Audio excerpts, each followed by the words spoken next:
Assalamualaikum warahmatullahi wabarakatuh. Jumpa lagi bersama saya di channel Weton Enom yang akan mencoba setia menyuguhkan cerita misteri.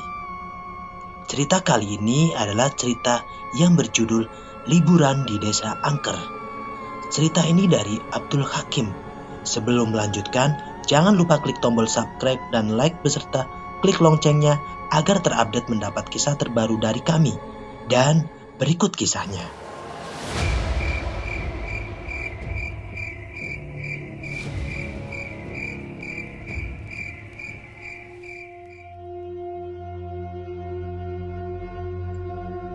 Beberapa hari aku tinggal di rumah seorang teman yang letaknya cukup pelosok. Sebut saja temanku ini bernama Wawan. Sengaja aku menginap di sebuah desa itu karena kebetulan saat itu aku sedang galau akibat percintaan dan butuh tempat untuk menenangkan diri. Hamparan sawah yang menghijau dengan pemandangan bukit-bukit di sekelilingnya terasa sangat sejuk dan ini sungguh luar biasa. Maklum, aku tinggal di Jakarta dan hanya menjumpai gedung menjulang tinggi dan kawasan padat penduduk, di mana sangat jarang melihat pemandangan sawah dan bukit. Rumah Wawan lokasinya berada di pinggir jalan utama, namun rumah itu terletak paling ujung dari desa. Dan setelah rumah Wawan tak ada lagi rumah lain, hanya perkebunan sawah serta sungai yang cukup besar. Bim, ntar kalau mau ngelamun di belakang aja tuh, ucap Wawan sambil menunjuk sebuah tempat. Tempat tersebut tepat di belakang rumah Wawan yang berbatasan langsung dengan dapur rumahnya. Semacam gubuk, namun lebih seperti balai yang terlihat sangat nyaman untuk nongkrong ataupun sekedar melepas penat. View-nya langsung hamparan sawah luas dan pepohonan. Di paling ujungnya terdapat bukit yang lebat dengan pohon cemara. Sungguh ini sangat indah dan menakjubkan sekali. Pasti teman-temanku yang anak gunung bakalan senang melihat pemandangan seperti ini. Gumamku dalam hati. Tak lupa aku langsung melakukan foto selfie dan mengunggahnya ke sosial media. Dan sangat banyak followersku memuji keindahan halaman belakang rumah Wawan. dulu sebelum aku ke Jakarta, aku sering menghabiskan waktu di situ, sekedar buat baca-baca buku atau apalah, ujar Wawan. Tapi kalau malam sih jangan, bahaya, ujarnya lagi. Kenapa? Ada banyak setannya ya? Jawabku dengan penasaran. Lebih dari itu. Kalau bukan setan, apa dong? Tanyaku semakin serius terhadap Wawan yang kala itu terlihat seperti memikirkan sesuatu. Masuk angin, jawabnya sambil memukul kecil bahuku. Lah, kirain apaan? Timbang masuk angin mah, gue dah kebal. Kan gue biasa nanjak gunung. Jawabku sambil mencoba membalas pukulan kecilnya. Lu gak tahu, malam-malam sendirian di situ, entah lu cuma ngopi doang, itu anginnya berasa banget. Dari bukit itu tuh, langsung masuk ke rumah ini tanpa ada sekat pohonan. Kalau masih ada pohon di sawah, itu sih enak anginnya gak terlalu berasa. Ungkap Wawan menjelaskan akan bahaya masuk angin. Di sore hari pertamaku di rumah Wawan, benar-benar ingin mengeksplor semua alam yang indah itu. Aku sangat antusias untuk mengajak Wawan main ke sawah, ke bukit yang letaknya tidak terlalu jauh, serta ke perkebunan yang berbatasan langsung dengan sungai yang cukup besar, sekedar mandi atau memancing. Namun Wawan nampaknya masih ingin menghabiskan hari pertamanya tetap di rumah bermain-main dengan adiknya, serta menemani ibunya yang sekedar masak atau beres-beres rumah. Di rumah itu tinggal ibu Wawan dan adiknya yang masih berumur 9 tahun. Saat itu masih SD, sedangkan ayahnya sudah meninggal saat Wawan masih SMP. Karena Wawan masih belum mau mengajakku untuk keliling desanya, aku memberanikan diri keluar rumah. Namun tidak jauh, sekedar ingin melihat-lihat di lingkungan sekitar. Kebetulan sinyal di rumah Wawan cukup susah, sehingga aku keluar depan rumah Wawan untuk mencari sinyal yang bagus, untuk video call dengan ibuku, sekedar memberi kabar jika aku sudah sampai di rumah Wawan. Setelah video call selesai, sesekali aku mengamati lingkungan sekitar. Ya, ingat sekali desa ini cukup unik. Walaupun cukup pelosok di area perbukitan, tapi ada juga kampung padat penduduk yang hanya bisa dilalui dengan sepeda motor.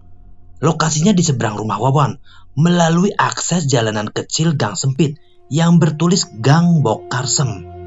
Di depan gang tersebut terdapat nenek penjual makanan, sepertinya penjual gorengan. Dan jika aku deskripsikan, desa tersebut di sekitaran jalan umum penghubung antar desa. Cukup sepi rumah di pinggir jalan.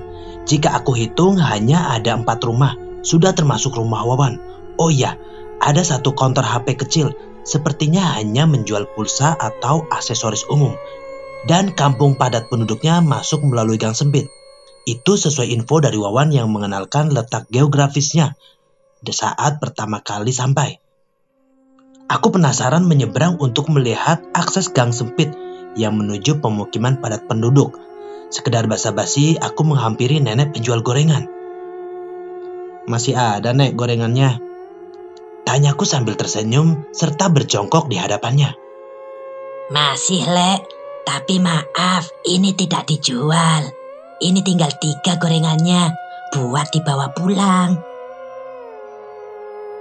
jawab nenek tersebut yang usianya mungkin sekitar 85 tahun. Dan akhirnya aku ucapkan terima kasih dan kembali ke depan rumah Wawan. Kembali mencicipi kopi buatan ibunya dan tidak sempat melihat Gang Bokarsem yang sempit menuju pemukiman padat penduduk. Jalan beraspal 2 arah tersebut cukup ramai jika di siang hari, namun akan sangat sepi jika di malam hari. Mungkin warga di sini beraktivitas atau bekerja hanya di siang hari. Malamnya aku merebahkan diri di ruang tamu yang berbatasan langsung dengan teras rumah. Sesekali aku mendengar laju kendaraan bermotor yang cukup kencang. Aku pun tak menghiraukan. Aku asyik dengan ponselku, mencoba mengingat masa pacaran yang akhirnya membuatku makin sedih kembali. Segera aku beranjak dari sofa ruang tamu. Kalau aku terus bersedih kayak gini, percuma aku datang jauh-jauh dari Jakarta ke desa yang indah ini, pikirku. Aku memutuskan untuk sekedar duduk di depan teras rumah Wawan dan sesekali berjalan di pinggir jalan. Namun hanya beberapa meter. Maklum tidak ada lampu jalan, hanya lampu penerangan dari teras rumah Wawan yang menyinari area depan rumahnya. Dari kejauhan aku seperti melihat sosok manusia berjalan dari arah barat atau arah perkebunan yang dekat dengan sungai. Ia memanggul seperti karung berwarna putih lusuh. Perlahan aku memicingkan mata dan sesekali melangkah memastikan apakah itu benar manusia atau bukan. Semakin dekat ia berjalan, semakin terlihat jelas dari penerangan lampu rumah Wawan. Aku yakin ini manusia dan tampak dengan baju batik yang lusuh dan tak memakai alas kaki. Rambutnya sedikit gondrong dan wajahnya tidak terlihat karena tertutup karung yang dipanggulnya di kepala. Setelah pas di hadapanku, aku mencoba beramah tamah. "Baru pulang, Pak?" tanyaku. Namun seketika itu bapak tersebut berhenti dan menurunkan karung yang dipanggul di kepalanya. Aku berlari langsung masuk ke rumah Wawan. Pintu kututup dengan cukup keras dan aku menuju kamar Wawan. Sementara Wawan sepertinya berada di dapur, sedang menghangatkan tubuhnya melalui api unggun kecil. Kalau di desa penyebutannya pawon. "Bima, tadi elo yang nutup pintu keras ya?" tanya Wawan yang telah berada di kamarku. Aku tak menjawab. Aku hanya mengangguk kecil tanda mengiyakan. "Bikin kaget aja. Ayo sini ke belakang sambil ngangetin badan. Ada singkong rebus tuh," ujar Wawan. Aku sekali lagi menjawab dengan isyarat menganggukkan kepala. Sementara Wawan berlalu kembali ke dapur. Aku syok, tidak bisa mengatakan apa yang aku lihat sebelumnya di luar rumah. Benar-benar, ini pengalaman pertamaku melihat sosok hantu. Wajah bapak-bapak itu terlihat menyeramkan. Terlihat sosok hantu itu tanpa mata, hanya terlihat gigi putih dan terdapat semacam taring. Ia menatapku seakan ingin menerkam. Untung saja aku masih ada tenaga untuk berlari masuk ke rumah. Oh iya, kamar Wawan terletak di depan, berhadapan dengan ruang tamu, dan jendela kacanya langsung menghadap keluar jalan raya. Waktu sudah pukul jam 10 malam. Wawan masuk ke kamar dan tidur di sampingku. Besok kita ke sungai dulu atau ke bukit nih? Tanya Wawan. Terserah lu deh. Jawabku yang masih belum tenang. Oh iya, di sini banyak setannya nggak sih? Tanyaku. Ada, ini setannya sebelah gue. Jawab Wawan bercanda. Serius Wan, gue rada merinding nih di sini. Jawabku. Setan itu di mana-mana pasti ada. Jangankan di desaku yang sepi begini. Di kosan kita di Jakarta aja ada setannya. Ujar Wawan. Saat itu aku mencoba mengalah dari perdebatan. Aku memilih memejamkan mata dan menarik selimut tebal karena ternyata cuaca di desa Wawan benar-benar dingin. Masih di malam yang sama, aku terbangun dari tidurku karena ingin kencing. Jam sudah menunjukkan pukul 12 malam. Wawan terlihat tertidur pulas. Aku bingung, apakah aku harus memberanikan diri ke toilet atau harus menahan sampai besok pagi. Namun banyak resiko jika aku harus menahannya sampai pagi. Takutnya ngompol, jadi nggak lucu dong. Akhirnya aku memberanikan diri ke toilet. Walaupun sebenarnya aku merasa takut karena suasana sangat sepi. Hanya suara jangkrik dan kodok yang meramaikan malam itu. Singkatnya, aku sudah kencing dan kemudian aku kembali merebahkan tubuhku di ranjang. Namun aku tidak bisa langsung tidur. Aku malah jadi kepikiran sosok hantu yang memanggul karung. Dan kebetulan ranjang tempat tidurku mepet langsung ke jendela kamar. Dan aku bisa saja langsung membuka hordeng dan melihat di luaran. Walaupun posisiku saat itu rebahan. 1 jam, bahkan sampai 2 jam, aku belum juga bisa kembali tidur. Di saat aku hampir saja terlelap, aku seperti mendengar suara dari luar. Ya, suara itu sangat jelas. Suara seperti rintihan nenek-nenek menangis. Aku mencoba membuka hordeng jendela kamar dan tidak ada orang di luar. Aku langsung menutup mataku dan memeluk Wawan. Suara itu masih terus merintih dan kemudian perlahan terdengar seperti ada tabuhan marching band yang makin lama makin keras. Mungkin hanya aku yang mendengarkan karena suara keras itu tidak membangunkan Wawan atau ibunya serta adiknya. Jika dipikir secara logika, sangat aneh marching band di malam hari. Itu jelas hantu yang sedang menggangguku. Sekitar pukul 2:30 pagi, suara itu sudah menghilang dan aku mendengar suara dari speaker masjid yang melantunkan puji-pujian dan mengaji, tanda sebentar lagi subuh. Saat itu aku baru bisa memejamkan mata. Kicau burung yang berterbangan di sekitar rumah Wawan meramaikan pagiku. Saat itu aku kesiangan. Aku terbangun jam 7 pagi, di mana Wawan tidak membangunkanku. Tampak dari jendela kamar, aku melihat jalanan sudah cukup ramai motor mobil melintas yang didominasi motor, di mana pengendaranya kebanyakan dari anak sekolah. Aku malu keluar kamar, karena sepertinya ibu Wawan tengah kedatangan tetangganya dan sedang asyik mengobrol di ruang tamu. Aku menunggu mereka selesai, namun tak lama Wawan masuk kamar. "Ayo bangun, kita mandi di sungai, sekalian mancing," ujar Wawan. "Bentar, gue malu keluarnya, lagi ada tamu ya," jawabku.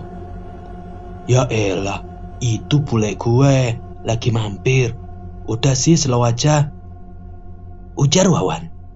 "Ya udah, keluarnya bareng, jangan tinggalin," jawabku. Singkatnya pagi itu aku dan Wawan sarapan di balai belakang rumah sambil melihat pemandangan yang benar-benar indah. Teh manis anget serta bubur ayam menambah nikmat pagi itu. Dan suasana pagi itu cukup melupakan malam yang mencekam.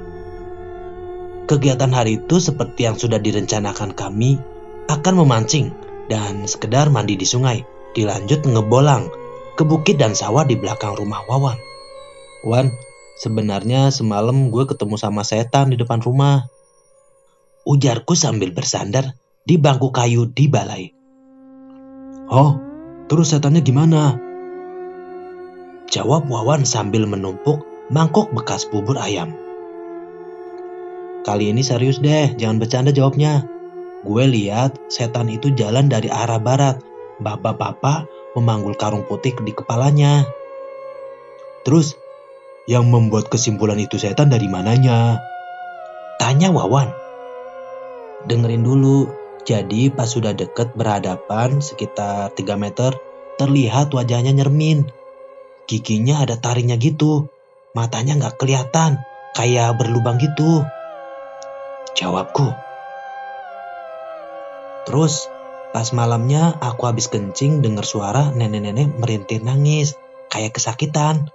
Ditambah ada suara marching band, kan aneh banget. Tambahku lagi. Wawan hanya menyimak seperti sambil berpikir, dan sepertinya dia kaget atas penjelasanku. Ya semoga aja itu pertama dan terakhir kalinya lu diganggu setan. Jawab Wawan sambil membawa mangkok kotor ke dapurnya. Entahlah Wawan seperti menyembunyikan sesuatu, tapi aku berpikir positif dan tidak mau terus mengingat kejadian malam tersebut. Dan fokusku saat ini yaitu liburan, seperti niat awalku.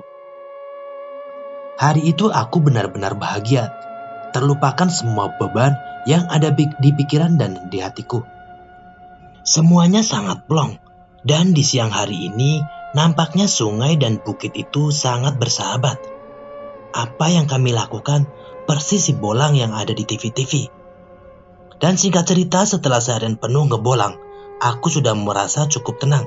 Semua beban pikiran telah hilang. Begitu melihat alam yang indah ini. Saat itu jam 5 sore, aku sudah mandi dan sekedar ingin melihat lingkungan rumah Wawan. Harapanku barangkali bertemu dengan seorang gadis yang bisa aku dekati. Aku mencoba berjalan santai ke Gang Bokarsem, gang sempit yang menuju ke pemukiman padat penduduk. Aku menyeberang jalan dan tepat di gang sempit mau masuk, nenek penjual gorengan itu masih seperti kemarin. Hanya menyisakan 3 gorengan saja. Dan aku tahu, sepertinya jika aku mau beli, akan mendapat jawaban seperti kemarin. Suasana sore itu sudah cukup sepi. Awan kabut tampaknya sudah mulai turun. Karena nenek tua tersebut memandangku dari pertama kali aku menyeberang, aku pun basa-basi seperti kemarin. Dan menawar dagangannya. Sudah habis ya, Nek? Sisa 3 buat dibawa ke rumah. Sudah kuduga, jawabannya memang seperti kemarin sore. Wah, laris ya, Nek, jualan di sini. Gak juga, Lek. Namanya juga jualan. Mau kemana, Lek? Tanya nenek tersebut. Mau jalan-jalan sore aja ke situ, Nek.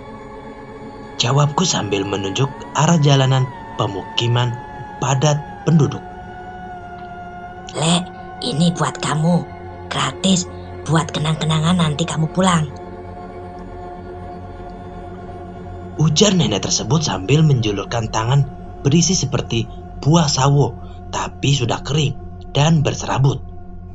Sebenarnya aku tidak ingin menerima pemberiannya.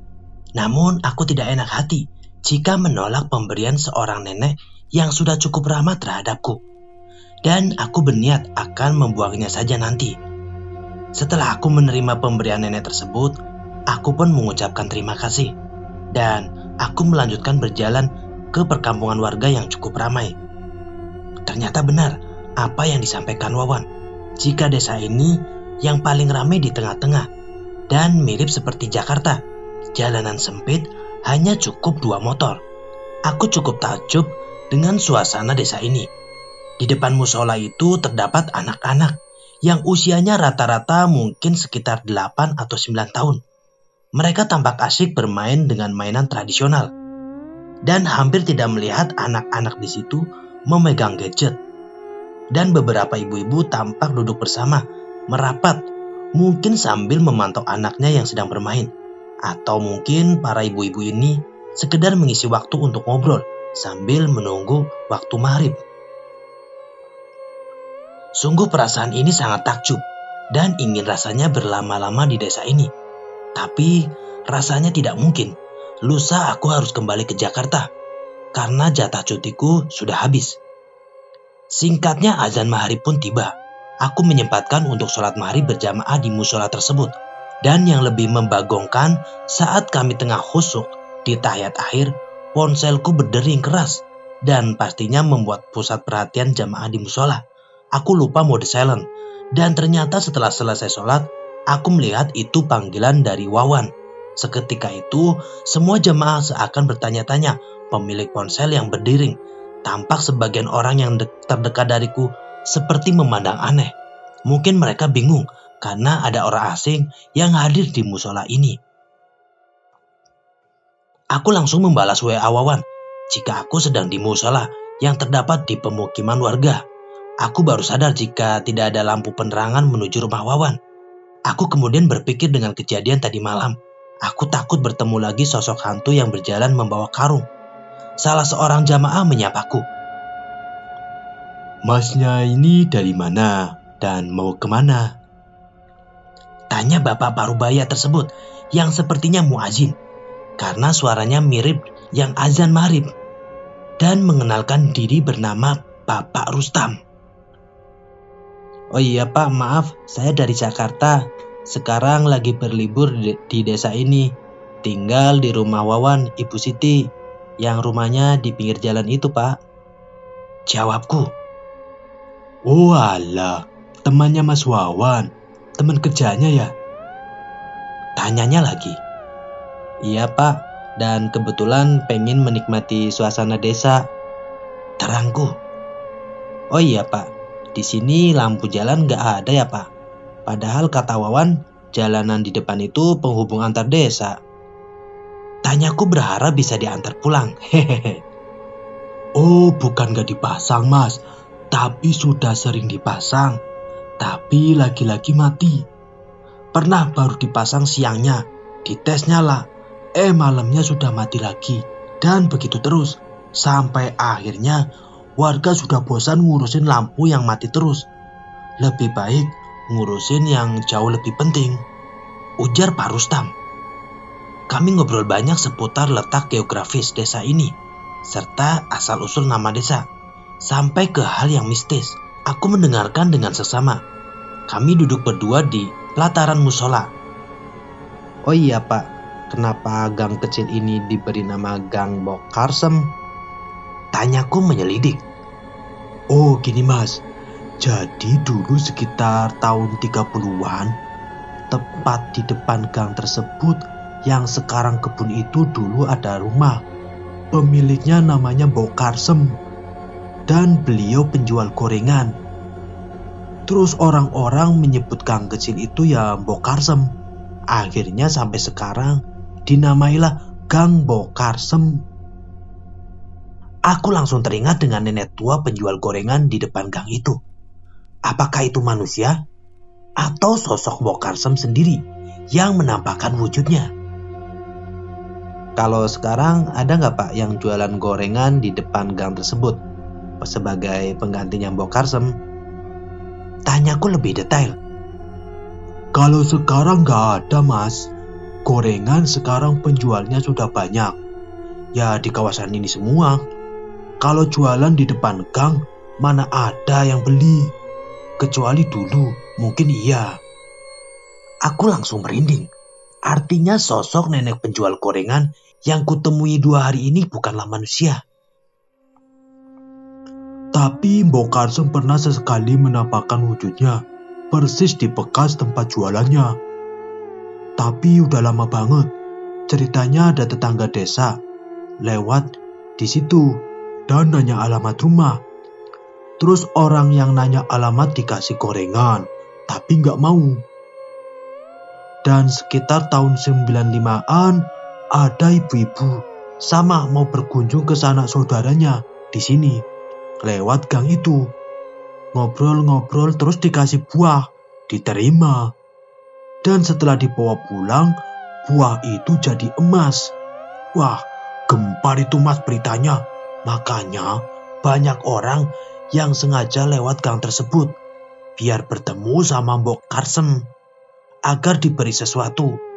Namun, sampai sekarang tidak ada lagi kisah semacam itu. Mendengar cerita dari Pak Rustam, aku langsung meraba kantong jaketku.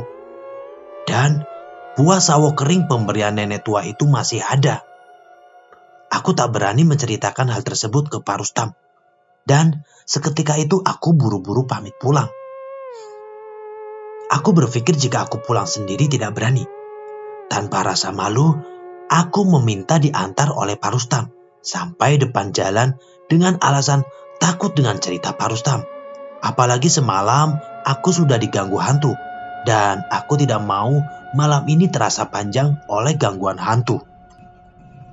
Singkat cerita, aku telah sampai di rumah Wawan dan aku menceritakan akan sore itu, melihat suasana kampung dan mendapat cerita dari Pak Rustam. Wawan juga membenarkan cerita Pak Rustam. Namun, Wawan menceritakannya lebih detail. Kenapa sosok Mbak Karsa meninggal? Ternyata cerita Wawan jauh lebih menyeramkan, di mana Mbok Karsa meninggal saat Belanda mengambil paksa tanah dan rumahnya untuk dijadikan pos pasukan Belanda. Mbok Karsa ditembak 3 kali, namun tidak langsung meninggal, dan beliau dibiarkan selama semalaman menahan sakit karena timah panas yang bersarang di dadanya, dan Mbok Karsi menurut Wawan meninggal setelah ditolong warga hendak diobati lukanya. Dan cerita itu sudah turun-temurun. Aku berpikir jika suara yang merintih kesakitan semalam adalah suara sosok hantu Mbok Karsem. Wawan sedikit mengiyakan karena pengalaman almarhum bapaknya pernah bercerita dulu pernah mendengar nenek tua menangis kesakitan saat Wawan dalam kondisi demam. Dan sampai aku cerita dengan Wawan, aku belum berani membuka pemberian hantu Mbok Karsem. Aku ingin membuktikan yang dibilang Pak Rustam, jika setelah dibawa pulang bisa menjadi emas. Di samping itu, bukan karena jadi apanya yang aku harapkan, namun aku takut saja jika ternyata pemberian itu malah membuatku menjadi celaka. Malam itu, aku, Wawan, dan adik Wawan serta ibunya makan bersama hasil kebun. Itu semua request dari Wawan, karena Wawan kangen dengan masakan hasil kebun miliknya. Makan malam sederhana ini sangat luar biasa, jarang aku dapatkan di suasana hangat ini. Malam itu benar-benar membuat aku ingin berlama-lama hidup di desa ini. Karena sekali lagi, aku takjub dengan keindahan desa ini. Walaupun cukup mengerikan ketika malam telah tiba. Saat itu aku tak mau jauh-jauh dari Wawan. Aku takut dihantui seperti malam sebelumnya. Hingga akhirnya sekitar pukul 9 malam, aku dan Wawan sudah berada di kamar. Kami bercanda dan banyak cerita tentang hal-hal konyol. Dan setelah itu, aku dan Wawan seperti mendengar suara benturan semacam motor yang menabrak sesuatu. Wawan bergegas keluar rumah, diikuti aku di belakangnya. Kami mencari sumber suara tersebut, namun sekali lagi malam menyeramkan itu kembali hadir. Sumber suara seperti benturan itu tak kunjung kami temui, padahal aku dan Wawan mendengar dengan jelas. Anehnya lagi lampu teras rumah Wawan juga mati. Namun sepertinya Wawan tidak menganggap hal ganjil. Kami berdua kembali masuk ke rumah, dan Wawan menganggap mungkin itu adalah babi hutan yang menabrak sesuatu. Aku meyakinkan Wawan, kemungkinan ada hal gaib yang sedang mengganggu kita berdua. Namun sekali lagi, Wawan menampiknya karena dia sudah tahu kondisi malam hari seperti apa. Secara ia adalah putra daerah. Aku pasrah jika malam itu adalah malam seperti sebelumnya. Aku berusaha secepat mungkin untuk memejamkan mata dan berharap tidur pulas. Harusnya sih aku tertidur pulas, karena hampir seharian aku dan Wawan ngebolang di bukit dan sungai. 15 menit kemudian aku mendengar Wawan mengorok. Ya mungkin karena kecapean, tapi tidak denganku. Mataku susah untuk tidur, dan kejadian mengerikan kembali hadir di malam itu. Saat aku tengah sibuk menonton video dan menggunakan headset, Melalui ponsel, aku mendapat seperti mendengar bisikan. Ya, jelas suara itu bukan berasal dari suara video yang kutonton. Bisikan itu seperti suara nenek-nenek tua. Ya, aku menganggapnya itu suara Mbok Karsem. Entah kenapa aku malah melepaskan headset yang menempel di telingaku. Aku semakin mendengar suara mengerang dari luar. Dan sekali lagi entah dapat keberanian dari mana, aku membuka hordeng jendela kamar. Dan tampak beberapa makhluk yang biasa disebut pocong, kuntilanak, dan siluman lain yang berbentuknya aneh-aneh. Mereka tampak seperti ingin menerkamku. Sosok Wewe Gombel seperti mendominasi di antara belasan makhluk lainnya. Aku sudah terpaku, terdiam tanpa bisa bergerak. Dan entah saat itu aku lupa, yang jelas penampakan itu sampai masuk ke dalam kamar. Sosok di sebelahku yang sebelumnya Wawan kini berubah menjadi pocong tertidur. Aku berteriak kencang, namun sepertinya suaraku tidak terdengar oleh Wawan, adiknya, serta ibunya. Kala itu aku hanya bisa mengeram. Entah kenapa hantu-hantu itu bisa masuk ke kamar. Padahal sebelumnya meneror tidak sampai masuk ke kamar. Dan aku ingat saat itu aku berlari dalam gelapnya malam di rerimbunan hutan yang tidak sama sekali aku kenal.